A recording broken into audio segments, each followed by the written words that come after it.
You're still alive? Good. Apparently Skynet's got a real hard-on for you, so we figured why not use you as bait? Aren't you afraid that Skynet will bring a lot of firepower if they know we're both here? Afraid? No. Prepared for that eventuality? Yes. We've got eyes on the ambush site from every angle. If anyone shows up, it means they were listening. What if it's one of our guys, or just a scavenger? Too bad. We can't have anyone or anything sabotage our plan. Not this time. This time? We were very close once before. For years, we've been preparing for the final attack. But it took just one man to fuck everything up. That day, Perry, our previous field commander, died, and I inherited control of South Division. Since then, I've been making sure that no one fucks up again. We've got movement. Take position.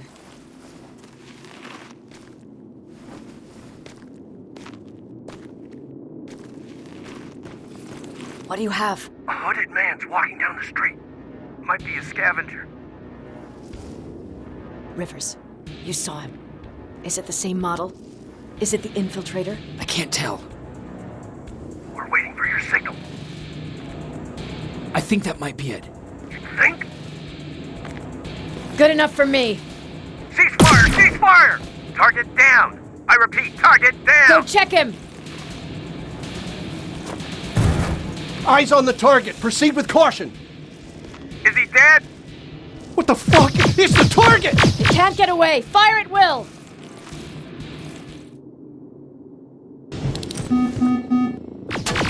He's in the open! It's in the open! It's a fucking machine!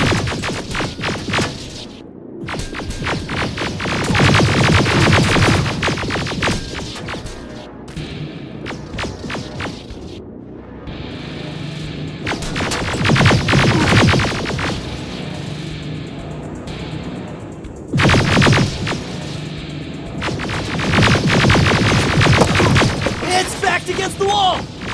We've got it now!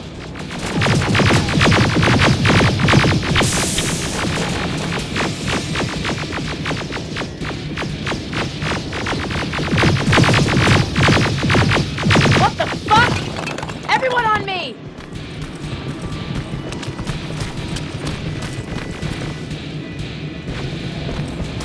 It's carrying a second-generation plasma rifle! I want it! It won't fucking die! Shoot!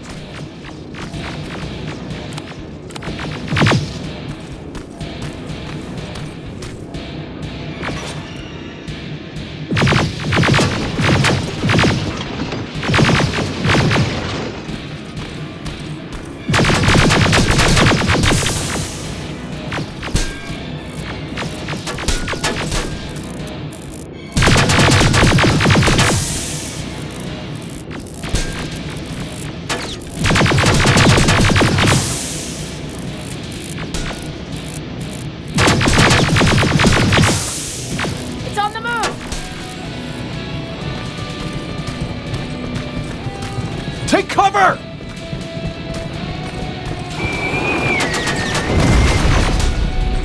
Open fire! That's one ugly son of a bitch!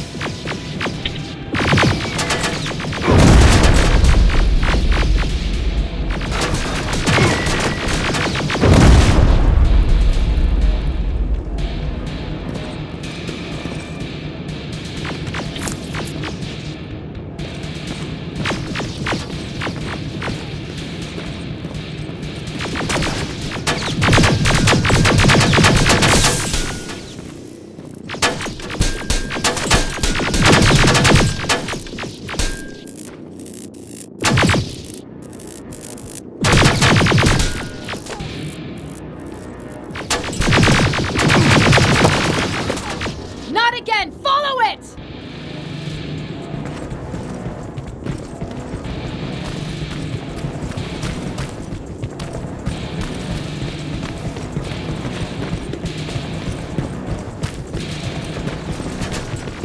It's inside!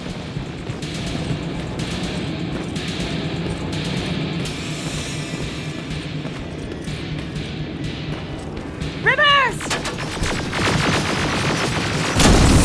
Rivers, we're trying to get through!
Commander!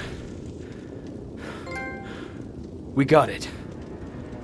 We finally got it. Good job, Rivers.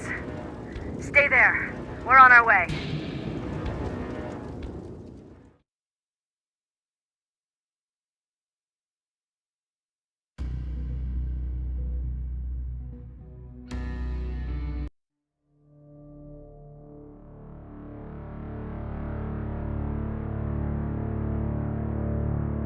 There was no doubt anymore. Skynet had created a cybernetic organism. It was designed to blur the line between a man and a machine. People started to think that there were Terminators amongst us, wolves in sheep's clothes. Some of us left, even though we hadn't seen any other infiltrators yet. Or at least, we didn't think we had. And that fear of not knowing was what turned the tide of this war. That night, Skynet won. I still have to run some tests, so for now I would say no. We need some more time, Connor. I know you don't want to hear this, Commander, but if there's one person who can help us, it's Dr. Mack. Mac, we don't even know if he's alive. He is. He's in the Hollywood Hills. We knew a time would come when we'd need him again, so we've kept an eye on him. Wait.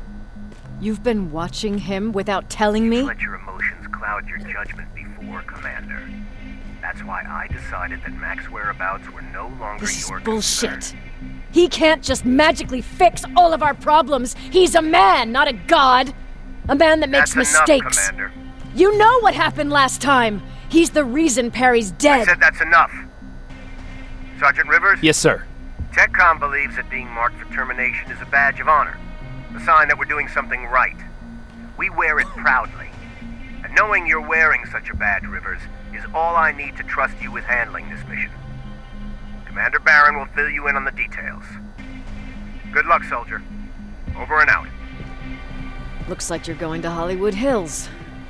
Dr. Edwin Mack is the one who taught us how to use Skynet's weapons, so there's a chance he can do it again. Take him that second-generation plasma rifle and see if he's able to reprogram it. If we want to use Skynet's weapons, we need to bypass their encryption lockouts. How will I find him? He's obsessed with surveillance. So when you get there, look for any cameras, biometric sensors, or any other tech stuff. He should be around. That's it.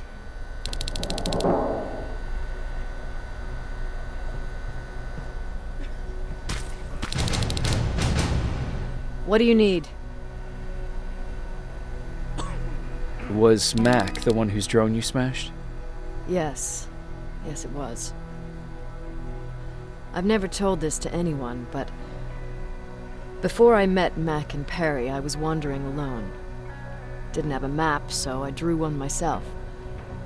The first people I came across were two guys, old enough to remember Judgment Day. We camped out together. They gave me advice, we shared some stories. Sounds nice, right? A little too good to be true. It was. I was too naive to notice it back then. When I woke up, all my things were gone, including my map.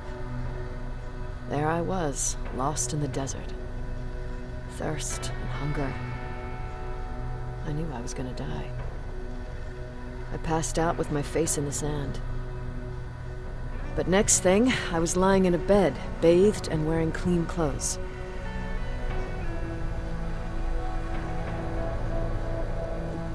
I'm guessing there's no happy ending to this story either.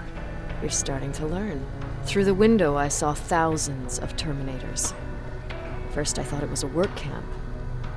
But it was something else. A Skynet research facility.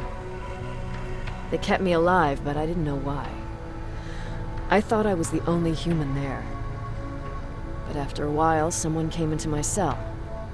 A man. Well-dressed, clean-shaven. You want to take a guess who that was? One of those guys who robbed you? No. He was a traitor to his race. Bastard was selling every piece of knowledge the machines didn't have. In return, they gave him everything he wanted. When he was done stuffing his face with food, he had another request. He wanted a whore. It lasted months, until I got to wrap a towel around his neck and make his eyes pop. You don't want to see people for what they really are. I've seen their true face. That traitor, those two guys in the desert, Mac, they all showed it to me. It's not pretty. The truth is, the only reason I fight for the Resistance is because I despise people just a little less than the machines. Anything I should know about Dr. Mack before I leave? Only that he can't be trusted and he's highly manipulative. So you need to stay cautious.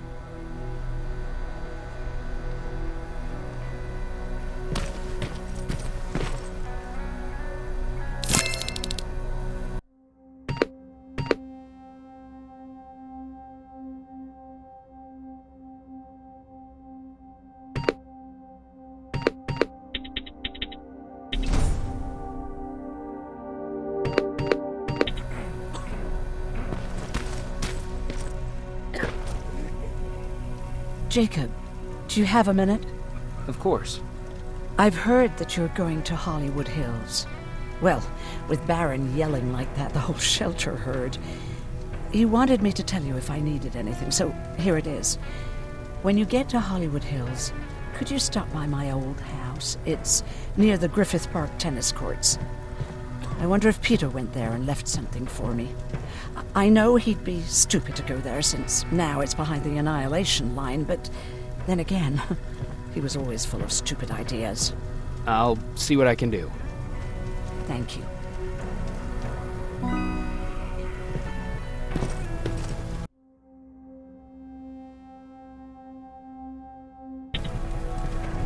Look at him. He never talks to anyone. He just sits there. I bet he's one of those machines. Jacob! What's the situation like in the shelter? Not that great. People are getting nervous. A lot have already left, and even more plan to leave. Even Mark and Laura saw him packing earlier. And what about you? Just the thought of running again's making me sick. Must be getting old. Plus, we got everything we could need right here. Where else would I go?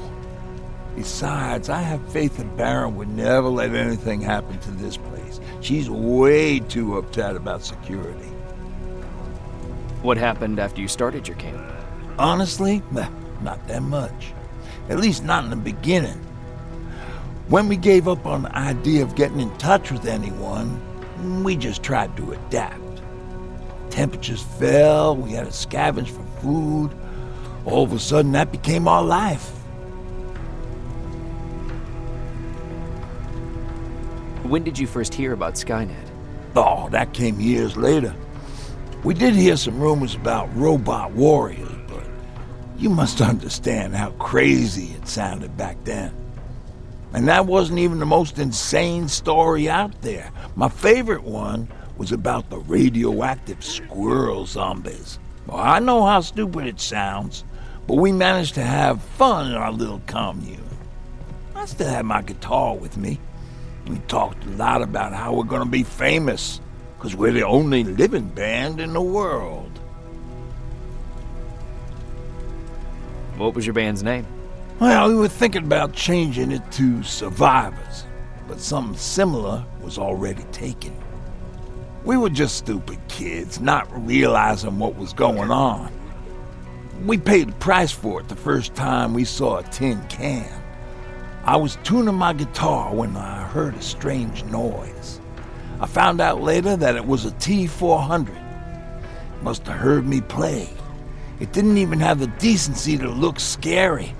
Maybe if it did, we wouldn't have just stood there when it started firing. What did you do? I froze. I didn't run to help. I didn't scream. I didn't even move. I just stood there, like a coward. The tin can got Tucker with a single bullet. Bam! Just like that. 7 other people died before we finally destroyed that thing. Ironically enough, I was the one who delivered the final blow. Safe to say, it was the beginning of a new era. Earlier, you said that a new era started. What changed? Well, for one thing, with Tucker dead, I became the new leader of the group. Something I never expected or wanted, for that matter. What did you do about it? That same night, I looked around at all those people who survived, and I felt scared. Scared of what they expected of me. I started to walk away like I was on autopilot. I don't know if I wanted to run away or to kill myself, but then something surreal happened. I found a metal door in the ground in the middle of nowhere. I was real unsure about what I might find under it, but what I did find was the aftermath of a massacre. More Terminators? That's exactly what I thought at first, but it turned out to be something even more scary. It looked like they decided to commit suicide. I couldn't understand it. To me, they had everything. Food, water. They even had a case of beer. So, I got shit-faced and started crying over my brother's death. But I realized something. I realized that I could maybe survive there. Did you come back to tell everyone? I did. After I buried the bodies outside, I returned to the camp with the good news. After that, we were all right. That night, I learned 2 things. Firstly, that it's okay to be scared.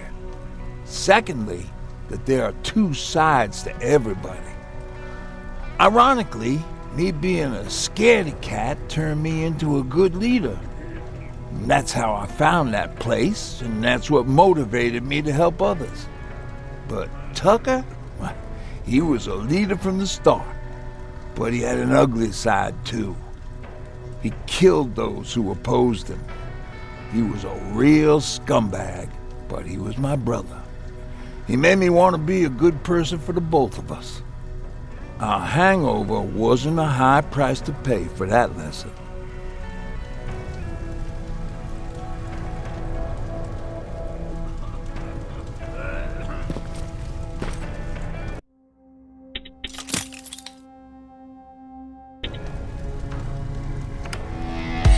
Don't be shy, Rivers. Turn up the volume. See? I knew you'd like it. God damn it! I thought I told you, I can't work with so much noise. I need absolute silence, so please stop that.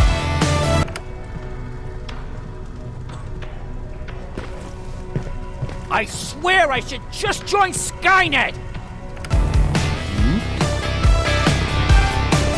God, I believe the machines are more civilized than us!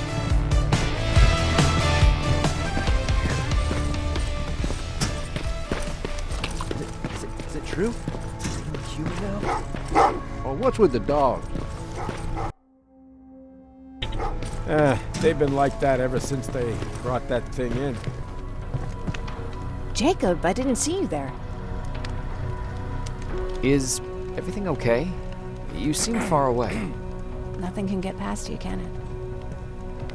I've been thinking about the day we met. I never told you how we really ended up there. You don't have to if you don't want to. No, I think I need this.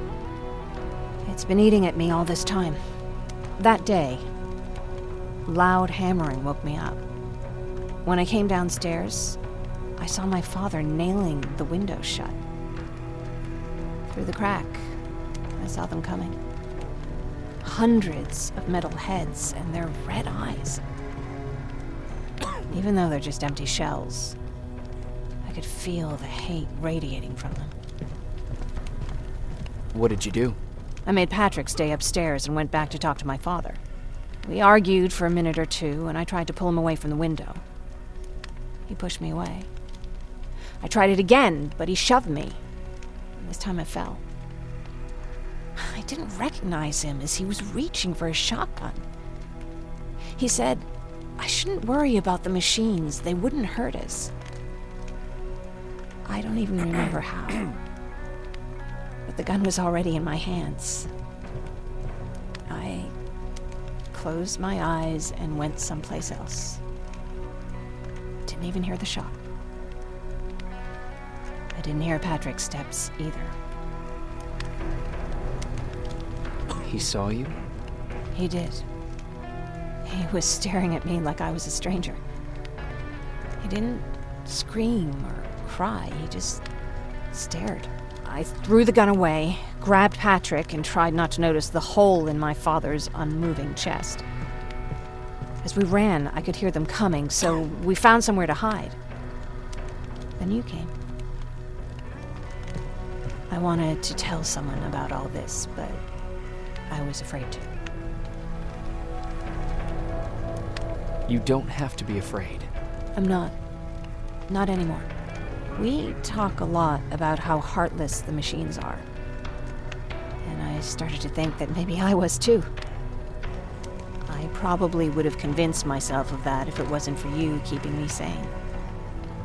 Thank you for everything. I never thought I would find a friend in times like these. Where are you going? I'm going out scavenging. Don't worry. I'm past thinking about running away. Knowing how much you'd miss me made me not want to leave. Where's Patrick? He's getting ready. I'm taking him with me. I figure it's time for him to see what's out there.